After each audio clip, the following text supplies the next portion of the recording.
बिस्मिल्लाहिर्रहमानिर्रहीम। अस्सलाम वालेकुम गाइस। लास्ट वीडियोस में हमने डिस्कस किया था myopia and types of myopia. आज की वीडियो में हम डिस्कस करेंगे ट्रीटमेंट ऑफ मायोपिया। मायोपिया को ट्रीट किस तरह से किया जाता है। तो जो डिफरेंट ट्रीटमेंट ऑप्शन है हमारे पास, उसमें ऑप्टिकल ट्रीटमेंट है एंड सर्जिकल ट्रीटमेंट है। First of all optical treatment देखते हैं। अब जो मायोपिक पेशेंट में क्या होता है, जो parallel raise of light infinity से आ रही होती हैं वो in front of retina focus होती हैं, क्योंकि वो कन्वर्जिंग रेज ऑफ लाइट होती हैं।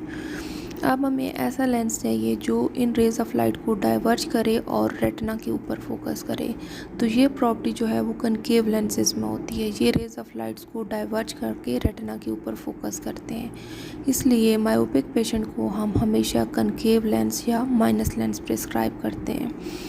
अब ये कनकेव लेंसेज जो हैं ये डाइवर्जिंग लेंसेज तो हैं, लेकिन इसके साथ ये इमेज को मिनीफाइड भी करते हैं। इसलिए मायोपिक पेशेंट को करेक्ट करते हुए हमेशा ये चीज़ माइंड में रखनी है कि आपने ऐसा लेंस प्रिस्क्राइब करना है जिसकी पावर कम हो और वो मैक्सिमम विजन दे रहा हो।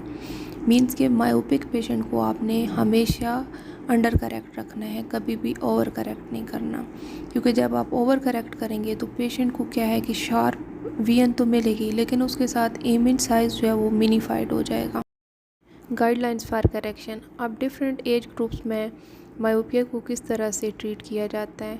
First of all low degree of myopia, जो कि अप टू 6 डायोप्टर होता है, वो जब हम बच्चों में करेक्ट कर रहे होते हैं जिनकी एज 8 ईयर से कम है, तो पेशेंट को फुली करेक्ट करना है और इंस्ट्रक्ट करना है कि वो अपनी ग्लासेस कॉन्स्टेंटली यूज़ करे, क्योंकि जो less than 8 year age group होता है वो डेवलपमेंटल पीरियड होता है। अगर इसमें पेशेंट ने ग्लासेस यूज़ नहीं की तो विजन डेवलपमेंट नॉर्मल नहीं होती और एम्ब्लायोपिया डेवलप होने के चांसेस ज़्यादा होते हैं। देन अडल्ट जिनकी एज 30 ईयर्स तक है उन्हें भी फुल करेक्शन प्रिस्क्राइब करनी है, क्योंकि वो पेशेंट फुल करेक्शन एक्सेप्ट कर लेते हैं।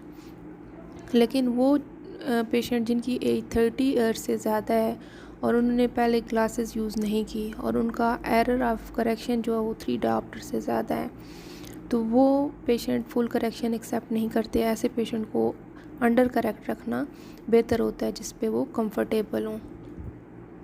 देन हाई मायोपिया के केस में क्या होता है कि हाई मायोपिक पेशेंट कभी भी फुल करेक्शन एक्सेप्ट नहीं करता, क्योंकि जो हाई मायोपिया है उसमें एरर 10 to 20 डायोप्टर तक होता है। तो जब इतना हाई एरर है, अगर हम उसे फुल्ली करेक्ट करेंगे, फुल जो प्रिस्क्रिप्शन आ रही है वो प्रिस्क्राइब करेंगे, तो उससे नियर विजन भी डिस्टर्ब होती है और बाइनोकुलर विजन भी डिस्टर्ब होती है, क्योंकि जो माइनस लेंस है वो फोकस को पुश कर रहे होते हैं रेटिना पे, और जब पेशेंट नियर में फोकस करेगा तो मसल्स को ज़्यादा पावर चाहिए अकोमोडेट करने के लिए, नियर ऑब्जेक्ट क्लियर देखने के लिए। तो इसलिए जो हाई मायोपिक पेशेंट्स हैं वो विदाउट ग्लासेस जो है वो नियर में कंफर्टेबल होते हैं। तो हाई मायोपिया के केस में आपने पेशेंट को हमेशा अंडर करेक्ट रखना है, जिसमें patient comfortable. Modes of prescribing concave lenses. Concave lenses हम स्पेक्टिकल फॉर्म में भी दे सकते हैं और कॉन्टैक्ट लेंसेज की फॉर्म में भी प्रिस्क्राइब कर सकते हैं। सर्जिकल ट्रीटमेंट में फर्स्ट है रेडियल केराटोटमी। रेडियल केराटोटमी में क्या होता है कि जो पेरिफेरी है कॉर्निया की, उसमें रेडियल इंसिजन दिए जाते हैं विद 90% डीप थिकनेस, और जो सेंट्रल ऑप्टिकल जोन है 4 मिलीमीटर उसको छोड़ दिया जाता है। जब ये कॉर्निया हील होता है तो इसकी जो सरफेस है वो फ्लैट हो जाती है और इस तरह से 1.5 to 6 डायोप्टर तक रिफ्रैक्टिव एरर करेक्ट होता है। जैसे कि इस पिक्चर में आप देखें, ये जो सेंट्रल ऑप्टिकल जोन है इस पर कोई इंसिजन नहीं है, लेकिन जो पेरिफेरी है कॉर्निया पे, इस पे रेडियल इंसिजन दिए गए हैं जो कॉर्निया को फ्लैट करने के लिए। और ये कॉर्निया जब हील होगा तो इसकी पावर जो है रिफ्रैक्टिव पावर वो कम हो जाएगी। इस तरह से 1.5 to 6 डायोप्टर तक रिफ्रैक्टिव एरर करेक्शन होती है। Then photo refractive keratotomy. Photo refractive keratotomy में क्या होता है, थ्रू एक्साइमर लेज़र जो है कॉर्नियल सरफेस को एब्लेट किया जाता है और जो सेंट्रल इंटीरियर कॉर्नियल सरफेस है वो फ्लैट की जाती है थ्रू एब्लेशन, और इस तरह से जो 10 माइक्रोन की एब्लेशन है वो 1 डायोप्टर का मायोपिया करेक्ट करती है। जैसे कि इस पिक्चर में देखें, कॉर्निया की सरफेस पे एक्साइमर लेज़र अप्लाई किया गया है, जिससे कॉर्निया की सरफेस जो है वो फ्लैट हो गई है आफ्टर एब्लेशन। तो जब सरफेस कॉर्निया की फ्लैट होगी तो उसकी रिफ्रैक्टिव पावर भी जो है वो पहले से कम हो जाएगी।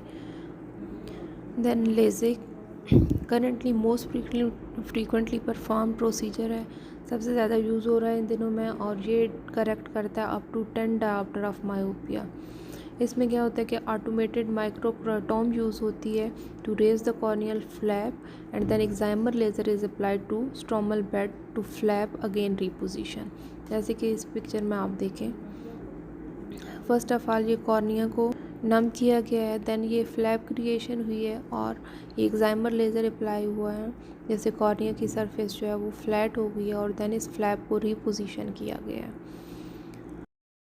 Other than optical and surgical treatment हम पेशेंट को किस तरह से हेल्प कर सकते हैं, कौन सी जर्नल में ये ले सकता है पेशेंट को एडवाइस करना है कि बैलेंस डाइट ले that is rich with vitamins and proteins, और अगर कोई भी डिजीज़ है तो उसकी अर्ली मैनेजमेंट बहुत ज़रूरी है for good visual prognosis. Visual hygienes क्या है कि एस्थेनोपिक सिम्टम्स को अवॉइड करने के लिए पेशेंट को अपने गाइड करना है कि वो जब क्लोज वर्क आ रहा हो तो इल्यूमिनेशन अच्छी होनी चाहिए और प्रिंट की क्लैरिटी अच्छी होनी चाहिए टू अवॉइड द ऑकुलर फिटिग। अब लो विजन एड्स किन पेशेंट को प्रिस्क्राइब की जाती हैं, जैसे प्रोग्रेसिव मायोपिया है और इन पेशेंट्स की जो है वो विजन बहुत कम होती है और एडवांस डिजेनरेटिव चेंजेस होती हैं और विद द स्पेक्टिकल और कॉन्टैक्ट लेंसेज से उनकी विजन इम्प्रूव नहीं हो रही होती है, ऐसे पेशेंट को लो विजन एड्स प्रिस्क्राइब की जाती हैं। प्रोफ्लेक्सिस जेनेटिक काउंसलिंग जो है for people having pathological myopia, not to marriage with pathological myopic peoples, क्योंकि जो मायोपिक पेरेंट्स हैं उनको ये जीन्स में ट्रांसफ़र हो रहा है तो बच्चों में जाने के चांसेस बहुत ज़्यादा होते हैं। देन प्रोग्नोसिस, अगर सिंपल मायोपिया तो उसका प्रोग्नोसिस बहुत अच्छा होता है क्योंकि ये जो एरर है ये 6 to 8 डायऑप्टर का होता है, और with optical treatment and surgical treatment जो है वो पेशेंट को अच्छी विजन मिलती है और ये स्टेबल भी हो जाता है 20 to 21 ईयर की एज में।